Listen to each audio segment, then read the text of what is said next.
Hari sudah sore bahkan mendekati maghrib saat mobil yang membawa rombongan pekerja melintas di kilometer 12. Daerah Matan Hilir bagian selatan, tak jauh dari pantai Tanjung Batu.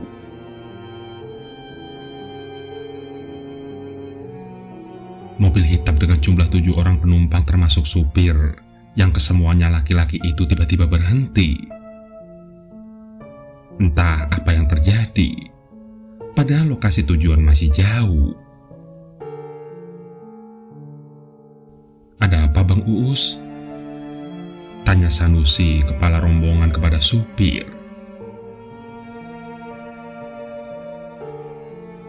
"Ban kempes, Bang. Tunggu saya periksa sebentar," jawab sang supir dengan logat Melayu khas Pontianak. Pria tambun berkulit sawo matang itu turun. Dia berjalan mengelilingi mobil hitam milik perusahaan untuk dicek. Sanusi dan kelima anak buahnya ikut keluar. Mereka ingin tahu apa yang terjadi sampai perjalanan terhenti. "Aduh, sialnya," umpat Uus. "2 ban kempes bersamaan, padahal baru kemarin diganti. Mana ban serep cuma 1 lagi?" "Apa masih jauh, Bang?" "Masih, kira-kira 15 km lagi." Sanusi mengamati sekitar. Tidak ada apa-apa selain tanah lapang yang luas dan tandus. Hanya semak belukar dan rumput liar, itu pun tumbuh jarang-jarang.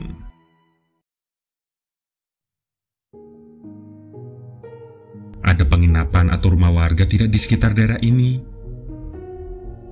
tanya Sanusi kepada Uus. "Wah, saya kurang tahu. Ini kali kedua saya kemari. Tapi kalau abang mau mencoba berjalan kaki, silahkan. Biar saya menunggu di sini saja," celah sang supir.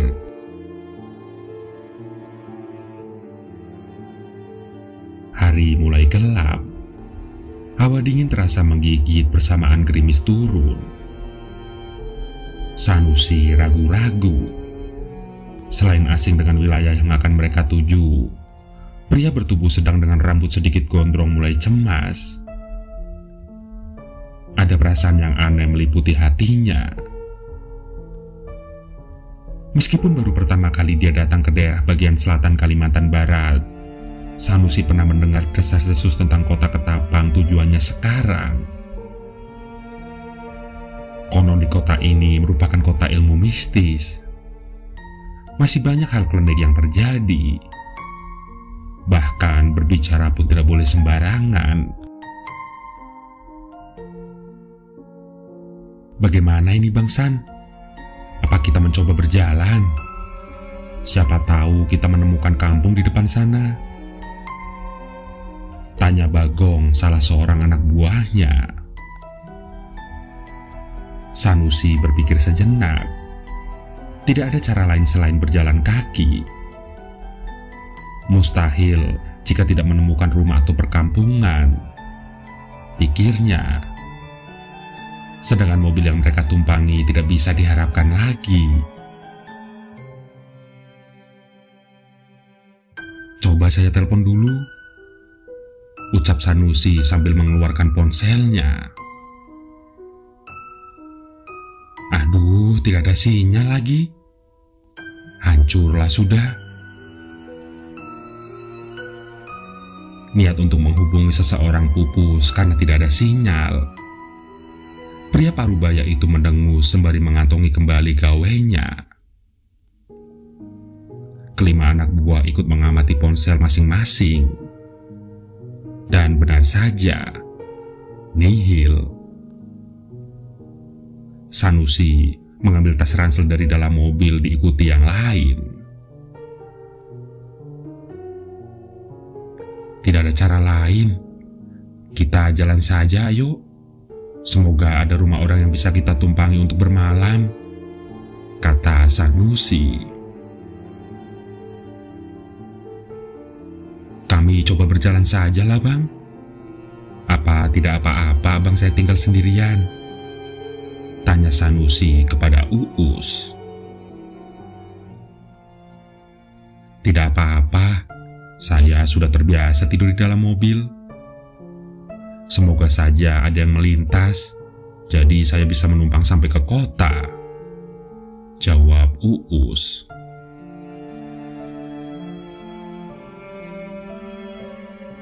Baiklah, terima kasih kalau begitu, Bang.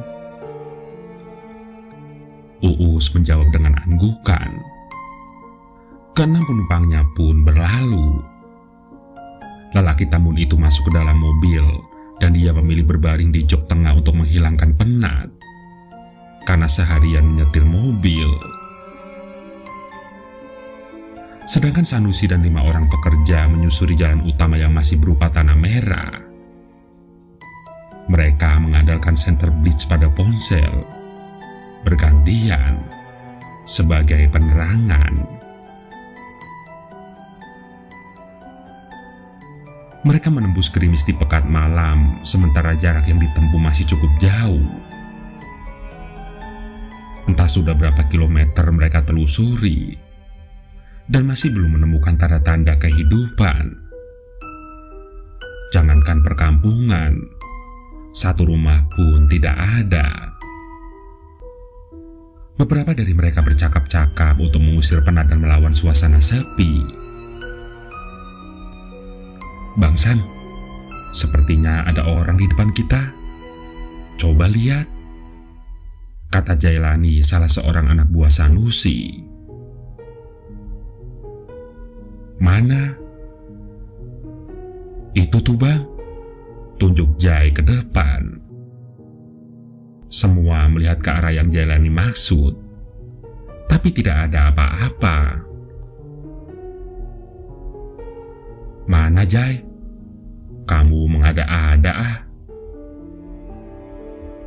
Ya Allah, itu Bang, kata Jai yakin. Jailani mempercepat langkah. Bahkan dia hendak berlari meninggalkan rombongan untuk mengejar orang yang dimaksud. Jai, tunggulah. Sanusi menahan tangan anak buahnya itu. Ayolah Bang, cepat. Nanti orangnya keburu pergi dan gak bisa kita susul. Pemuda itu menepis genggaman Sanusi.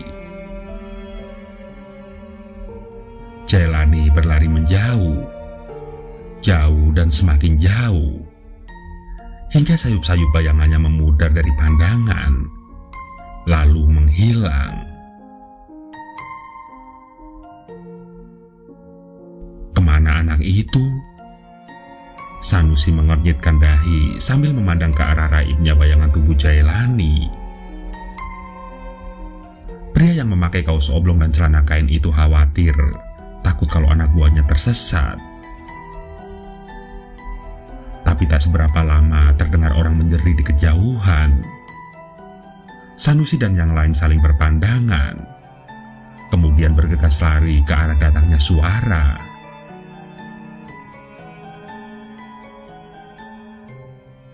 Kalian jangan jauh-jauh dari saya.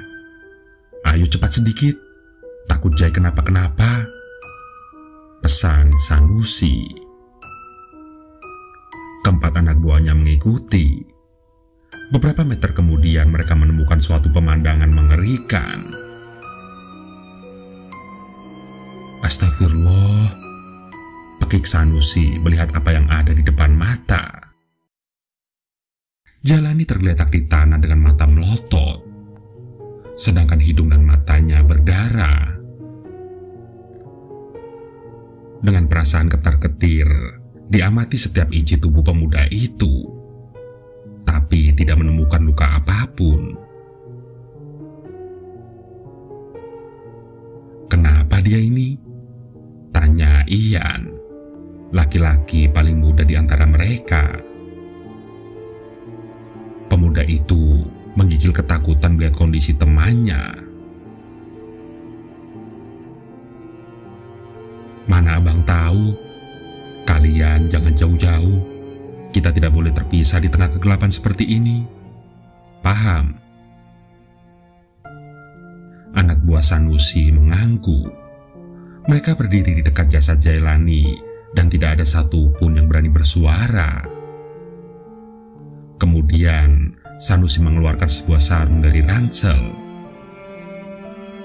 Ia lalu menutupi tubuh yang telah tidak bernyawa di tanah itu. Kabut pekat mengelilingi pertanda malam sudah mulai larut. Sementara tidak ada satu kendaraan pun yang melintas sejak mereka pergi dari mobil tumpangan tadi. Sampai tiba-tiba salah seorang dari mereka tertawa. Lantas yang lain menoleh ke sumber tawa. Sanusi pun bingung setengah berang. Dia merasa tidak ada yang lucu untuk ditertawakan dalam kondisi seperti ini. "Kenapa kamu? Sudah gila kamu?" bentak Sanusi kepada Bagong. Tapi Bagong terus tertawa, padahal kondisi temannya Jailani sudah tidak bernyawa. Sontak saja nada suara Sanusi langsung meninggi. Tapi Bagong tetap tidak peduli. Bagong masih terkekeh. Sanusi naik pitam dan dia hendak menghampiri anak buah yang seperti kehilangan akal itu. Tapi tangannya segera ditahan Ian. Karena Ian merasa ada yang tidak beres. "Jangan bang, lihat matanya. Seperti ada sesuatu yang janggal," jelas Ian setengah berbisik. Sanusi paham maksud Ian. Pemuda itu mengira temannya kerasukan. Sanusi pun kemudian menghampiri Bagong. Baru saja mau melangkah, tiba-tiba ada pemandangan yang membuat syok bagi yang melihatnya. Kepala Bagong berputar ke samping, lalu ke belakang. Bunyinya seperti tulang yang dipilas. Seiring suara tawa bergema, kepalanya terus dan terus berputar, lalu putus. Kepala pemuda itu menggelinding ke bawah kaki Sanusi. Sontak saja mereka menjerit ngeri dan berlari pontang-panting tanpa memikirkan arah. Suara tawa terus bergema. Sanusi dan Ian berlari ke area yang sama. Sementara dua orang lagi entah kemana.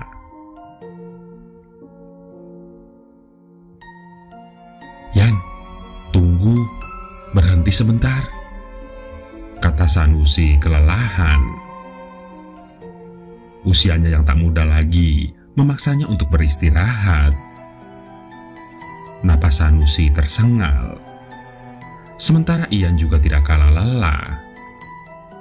Pemuda itu terduduk di tanah kira-kira 3 meter di depan kepala rombongannya. Namun, dibanding letih yang mendera, pemuda itu lebih diselimuti rasa takut. Dia pun kembali berdiri karena merasa belum aman. "Ayolah bang, kita tidak boleh diam di sini. Cepatlah." Ian meyakinkan Sanusi untuk segera pergi. Sedangkan Sanusi benar-benar sudah kelelahan. Sanusi berdiri seperti orang ruku yang memegang lutut. Nyawanya serasa ingin lepas dari raga akibat berlari kencang tadi. "Sabar Yan, rasanya hampir lepas nyawaku ini," ujarnya ngos-ngosan. Hening. Keduanya tak lagi berbicara karena sibuk menatap pernapasan. Ian pun mendekati Sanusi. Ia merasa aman. Setidaknya dia tidak sendirian di tempat itu. Lama-lama terdengar derap langkah. Semakin lama suara dera mendekat. Sontak, Sanusi dan Ian semakin waspada. Sampai tiba-tiba sesuatu menabrak Ian. Tubuh pemuda itu jatuh terlentang ke tanah. HP yang dihidupkan sebagai penerang pun ikut jatuh. Sontak saja suasana menjadi gelap gulita. Buru-buru Sanusi merogoh gawe di sakunya dan segera dihidupkan lampu blitz untuk mengetahui kondisi sekitar.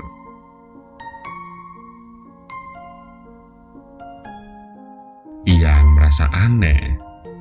Dia mencium bau tidak sedap. Bau sangit. "Ah, hantu!" jerit Ian histeris. Pemuda itu bangkit dan kembali berlari sekuat tenaga. Dia melihat sesosok tubuh kurus kering dengan kepala botak dan sedikit rambut menjuntai jarang-jarang. Mulutnya menyeringai memperlihatkan barisan gigi hitam meruncing tidak beraturan. Matanya melotot seakan ingin keluar dari kelopaknya. Makhluk itu melompat ke arah Ian. Sanusi heran karena dia tidak melihat apa yang pemuda itu lihat.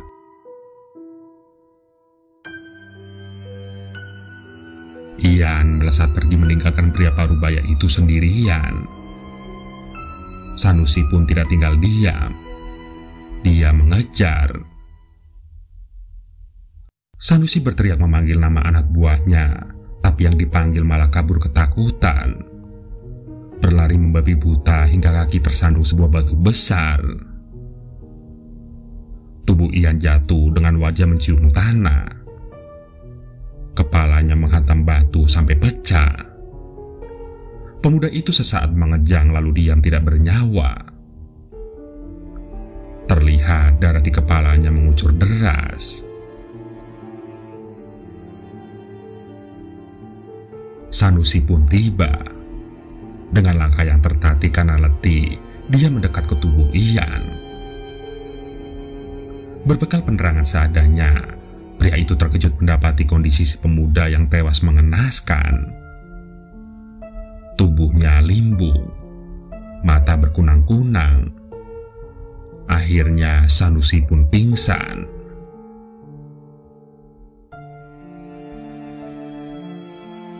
Pagi yang cerah, wajah Uus terpapar sinar matahari yang masuk lewat jendela mobil. Pria tambun itu mengerjap-ngerjapkan mata. Semalam dia tidur seperti orang pingsan, hingga lupa menutup kaca kendaraan.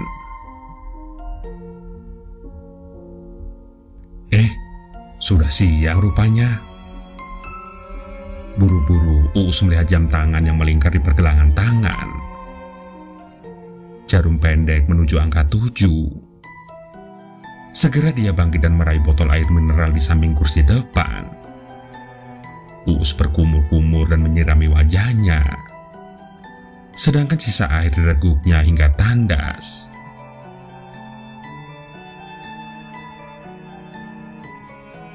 Botol bekas kemasan dilemparnya begitu saja.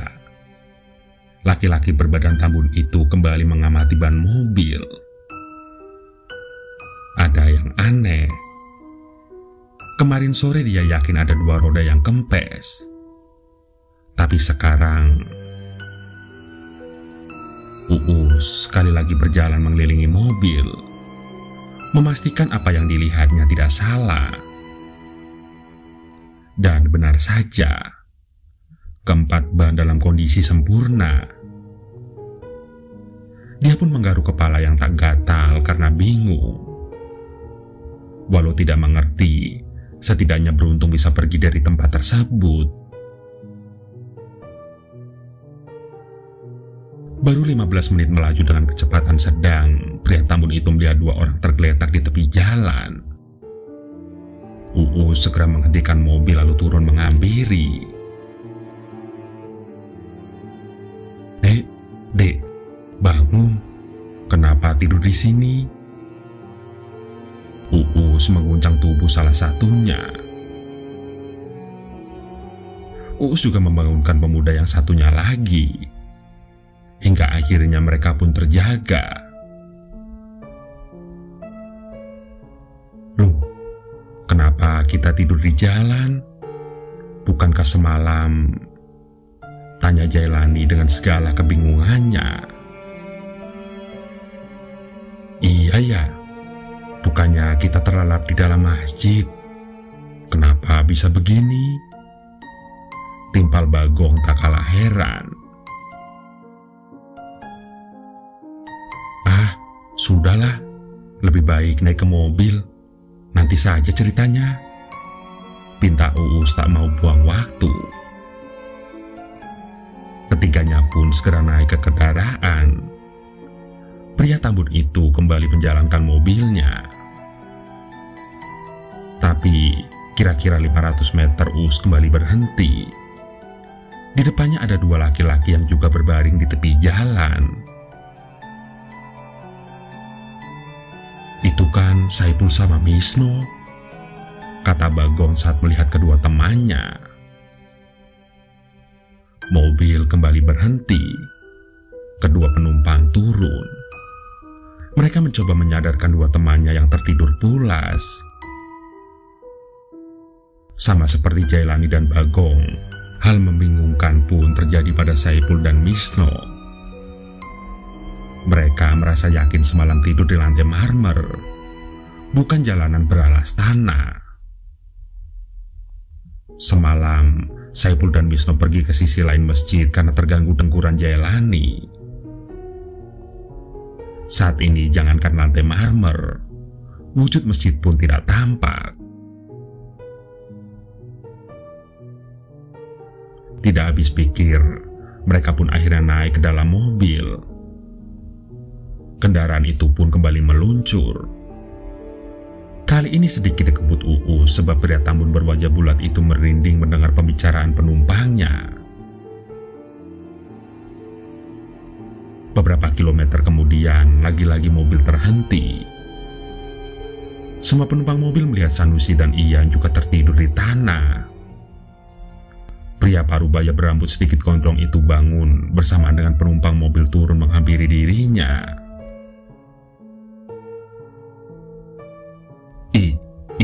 Ian? Sanusi masih diliputi kengerian, namun dia mencoba mendekati tubuh pemuda itu. Heran dan cemas membaur menjadi satu. Sanusi masih ingat kalau semalam dia melihat kepala Ian berdarah. Tapi pemandangan saat ini berbeda, karena pemuda tersebut tampak baik-baik saja. Malah dia menegur halus dalam tidur lelap. Apa aku bermimpi? Tanya Sanusi dalam hati. Belum habis pertanyaan dalam hatinya, Sanusi bertambah linglung melihat kehadiran Uus dan 4 anak buahnya. Pria itu tidak percaya dengan penglihatannya. Dikucek-kuceknya kedua matanya untuk memastikan. Kalian? Bukankah? Kata-kata dari mulut pria parubaya itu tersenggap. Terasa berat ucapannya untuk diteruskan. Nanti saja bang ceritanya. Sebaiknya kita pergi dulu dari sini. Uus mulai paham dan menyadari ada yang tidak beres di tempat yang mereka lalui. Setelah yang lain membangunkan Ian, semua naik ke dalam mobil. Supir dan seluruh penumpang memilih diam sepanjang perjalanan. Tak satu pun dari mereka membahas atau membicarakan pengalaman aneh semalam. Hingga tiba di tujuan, mereka baru mengetahui bahwa tempat di mana Sanusi dan kelima anak buahnya mengalami kejadian ganjil bernama Padang 12. Daerah yang konon terletak di dekat kota Ketapang, Kalimantan Barat ini diyakini memiliki cerita-cerita mistis. Bahkan ada sebagian orang pernah menemukan kota gaib yang tak kasat mata di wilayah itu. Tapi hanya orang-orang tertentu yang bisa melihat keberadaan kota gaib itu. Ada pula sebagian orang mengalami kejadian di luar nalar tatkala melintasi Padang 12. Lantas, apakah semalam mereka masuk ke wilayah Padang 12? Tidak ada yang tahu. Hingga saat ini, peristiwa tersebut tetap menjadi misteri bagi Sanusi dan teman-temannya.